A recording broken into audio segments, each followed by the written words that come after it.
Hi there. The House of the Dragon Season 3 premiere just introduced a very big and controversial change from the book by merging two major characters, Daemon's daughter Rhaena and the fourth dragon seed, the fourth Targaryen bastard dragon rider called Nettles. Well, we just found out there were clues hinting they were going to do this back in Season 1.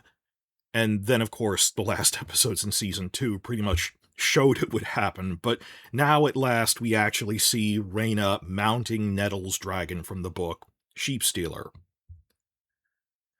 I disagree with the decision to merge these two characters, but like several other A Song of Ice and Fire dedicated YouTube channels, I can see how a rational person would make this choice for what they felt were the needs of adaptation.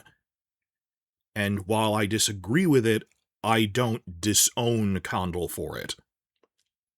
The issue is that, like many book readers, this is a fairly widespread theory. I honestly always suspected it was implied that Book Nettles was Daemon's bastard daughter.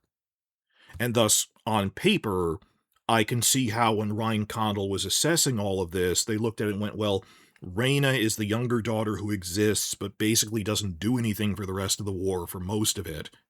While Nettles does a lot during the core of the story, but then, admittedly, it just sort of tapers off without a climax. That this is back in 2013, but when the novella first came out, The Princess and the Queen, which first introduced the Dance of the Dragons era, it stops abruptly at a certain point about a quarter of the way before the end of the story. And I really hope that when Fire and Blood comes out, it'll reveal more of what Nettles does. That she does something significant with an impact on the war, and she doesn't. That there's hints at what happened to her, but ultimately it doesn't really affect anything, and I was a little let down by that the book structure doesn't really fit how TV works. So I can see why TV writers would rationally decide these two characters who are both probably daughters of Daemon, it would make sense to condense into one character, even if I would not have done this myself. And part of this discussion gets sidelined with classism issues, because a big thing is that, the dragon seeds are commoners, and Nettles is really the only black character in the book because the Velaryons aren't black, that some fans got really invested in Nettles as somehow proof that you don't need Valyrian blood to bond with a dragon rider. Like, they took this as proof when it's just in the book they don't know who Nettles doesn't know who her parents were. She was an orphan. Or at least she says she doesn't know. It's people trying to argue that, no, you don't even need Valyrian blood. Anyone can do this. Oh, you don't need to be one of the royalty. It's classism. It's just, it is a plot mechanic. It is a rule that you need to be of Valyrian blood.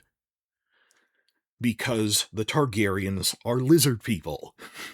That the ancient Valyrians magically spliced their DNA with dragon genes, and that's what allows them to bond with their mounts.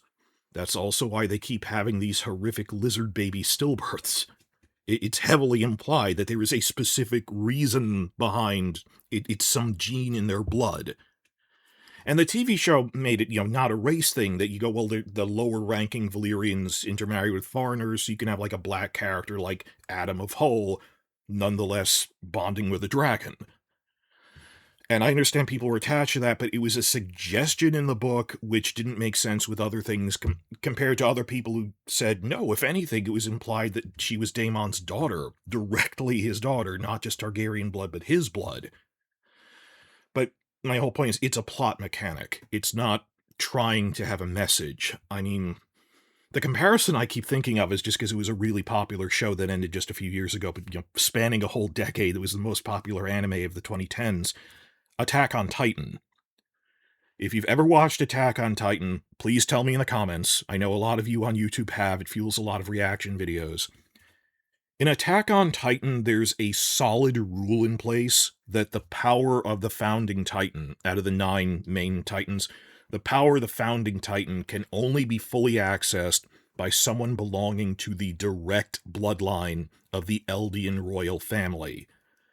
Going back to Ymir 2,000 years ago, you have to be a direct blood descendant. It's a plot point, it's not trying to be political. And they have various workarounds and plot mechanics of he just needs to be touching a blood member while he gives the Titan command. Things like that, but it is a plot element with the Eldians that it has to be of the royal bloodline. Now, I recognize I'm not trying to be dismissive. I've seen people who got really worked up about this and are really upset about it. And some built up really strong feelings on this, not just with race, but I have seen, white fans saying it was a whole thing against classism, that Nettles could be a commoner and didn't need to be a Valyrian. We're pretty sure she had to have Valyrian blood at some point. That's just how the mechanics of this work. Setting that aside, that I honestly, like many others, honestly always thought she was Daemon's daughter, I'm still upset that they merged them because Nettles is a really cool character. So putting all that aside, all the social baggage, just this is a really cool character and you merged it with this other character, was it worth it? I wouldn't have done it. Let me be clear. But the example I have used, and which I will repeat now for everyone coming back for Season 3, by analogy, I very strongly disagreed with Peter Jackson for cutting the Scouring of the Shire from the Lord of the Rings film trilogy, while still considering it a 90% accurate film adaptation and a massive achievement in cinema and storytelling. But he did it the right way, where he came out front before the first movie and said, we didn't even film that, there's so many structural issues with it, it would be anticlimactic, it would make, right after the big ending, we'd have to have another hour on this side quest, and while thematically it's really important, and I try to be in the spirit of it, there's so many reasons it doesn't work, which I had to admit, rationally, I admit these are valid concerns. I still would have tried to put it in anyway, or gloss over it at least.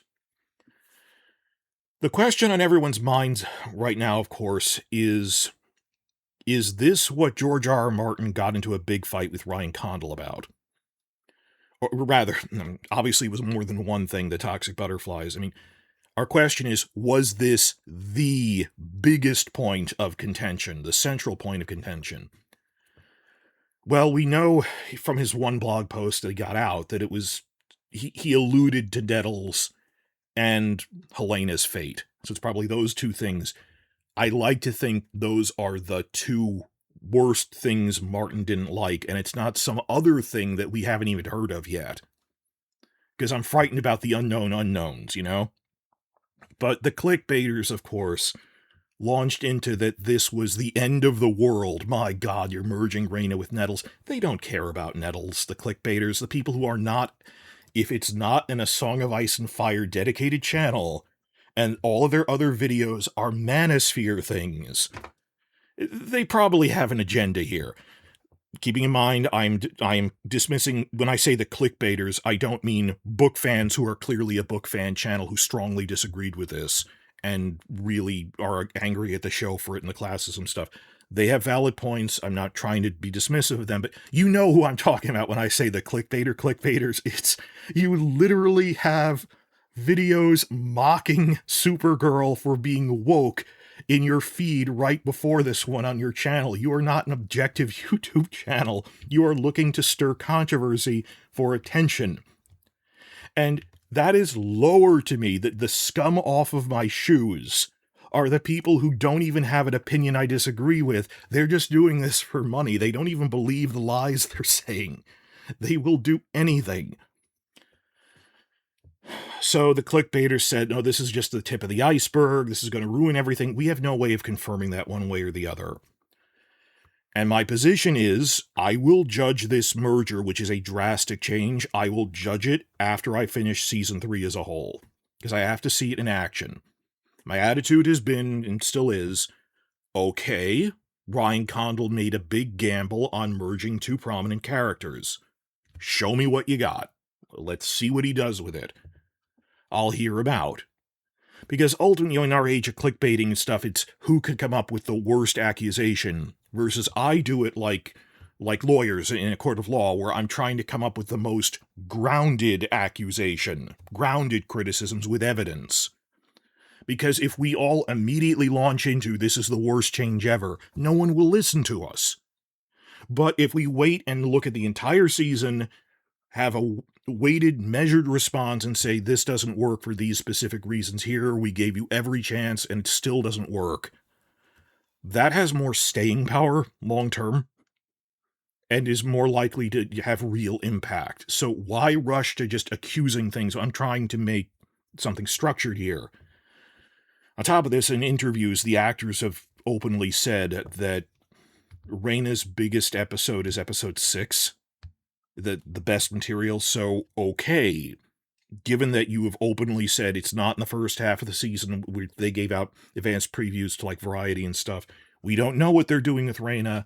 I suspect it's some sort of reconciliation with Rhaenyra or something, maybe something else entirely, we don't know.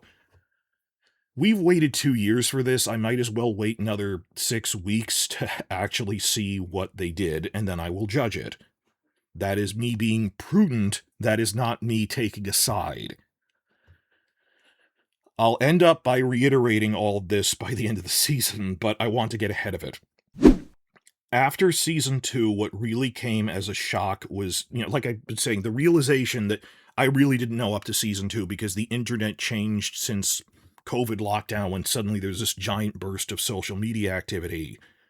Like 2020 onwards was the rise of clickbaiters to a level we didn't even see in late Game of Thrones. Where it used to be just people making up fake leaks, now it's an entire generation duped into thinking that first, social media influencer is an easy-to-achieve full-time job, when no, maybe the figure is 1 out of 8 people who do this full-time can actually support themselves on it. And that's if you do a 40-hour work week. And second, they're convinced that, there's some truth to this, the easiest way to become a social media influencer is to pander negative criticisms. Because the most controversial remarks, the most provocative remarks are the ones that trigger responses and therefore trend higher in the algorithm. Like surreal moments where I've seen clickbaiters actually saying, oh, I gotta start arguing with people on Twitter more so I'll get more subscribers. And they believe in nothing. It's just to fuel there is no brand, there is no agenda. And you have seen this. You've all been inundated with all of this. The burst in podcasting and TikTokers that have nothing. Buffoons from the manosphere who took speech lessons so they're in a deep, warm, confident voice reciting gibberish. You put no thought into this. And you're doing that hawking protein powders to impressionable teenagers. You're proud of this, that you're tricking 14-year-old boys into believing your manosphere crap and buying your protein powders. I'm addressing the clickbaiters directly now. No amount of protein powders and ready-to-eat meal box ads is going to earn you enough money to buy a car. The odds are being struck by lightning, that this is not happening for you. If it was going to happen, it would have already. That if you've been doing this for more than a year and you're not getting million subscriber, you're earning $70,000 a year on it, it's not going to grow that much more. That's just what your brand is. You don't sell protein powders, you sell your own effing dignity. And therefore I find you pitiable. I'm not even angry at them, I am pitying that they have debased themselves doing this. Though I am angry that in the process of that, they make a mess of things for the real channels, like us, that then we have to pick apart. They're just fomenting disagreement for the sake of disagreement. They are trying to be provocative because they want attention. All you did was reinvent the tabloid. Well, after season 2, there were legitimate criticisms by established A Song of Ice and Fire YouTube channels. But as you have witnessed, before the season even finished, what really hit me was during season 2, Mira Reed's pointed this out, you see the clickbaiters cycling through potential points of controversy just to see what sticks. that they were trying to say the travel times made no sense in Season 2, when, of course they do. They're literally flying around on dragons. They're not teleporting. And they, of course, tried to play the race card in Season 1 with trying to make some controversy about Black Valyrians, even though I actually think that fit the storyverse pretty well, that the lower-ranking guys at the fringes of the Empire, this is what real colonial empires are like, they would intermarry with locals and stuff, that you will see the same people turn around and try to play the race card about Rhaena, that, oh, this is racist because you merged Rhaena, who is white in the book, with Nettles, who is black in the book. And these are, like, manosphere channels who are also posting, we hate black people in Lord of the Rings, we hate black people in the Valyrians, will turn around and try to accuse Condal of being a racist for merging these two characters. So I'm ending on that warning that you will see clickbaiters cycling around different ways to spin this controversy, and it is a controversy on its own. Particularly the book fandom is very divided on it. And even in pure terms of a TV show, I don't know if this is actually good television yet. I had to admit in my review, just from episode 1 alone, TV Rhaena, the merged Rhaena Nettles, has yet to really impress me that it was worth merging these two characters. I'm not convinced yet. There is a discussion to be had on all that, but you will see a wave of clickbaiters in coming weeks desperately trying to co-opt this polarizing adaptation decision. Be on the lookout for that. And my one piece of advice is, don't watch random videos. Watch videos by established figures in a Song of Ice and Fire fandom. Bigger channels than me. Or just a bigger but established media channel, like Emergency Awesome, New Rock Stars, mainstream things. Don't just trust a video that popped up in your feed from some channel you've never heard about before when you're weighing and measuring how to feel about this Rhaena merger. And there's, I think, something like 30 to 40 major channels within this franchise that are debating this. Some really hate it. But for these structured adaptation reasons, not the ones playing the race card and all this other junk, and oh, somehow this is misogynistic. I don't know how they're going to work that in. Just saying, again, to reiterate, I would not have done this. I disagree with this as a condensation. I don't feel it would merit disowning Condal for it, even if it turns out to be at the end of the season I go, this really wasn't good, even as television. And even then, if everything else is good, I'll probably just consider this a failed subplot rather than ruining every single aspect of the show. Depends on how well the rest of the show does, but yes, I have a wait-and-see attitude on this. And rather than we've learned our lesson with when the clickbaiters hit us hard during Season 2 and we didn't realize what their whole little business model is of controversy for the sake of clicks. Now we know. I'm very curious what they're going to do with TV Rhaena now.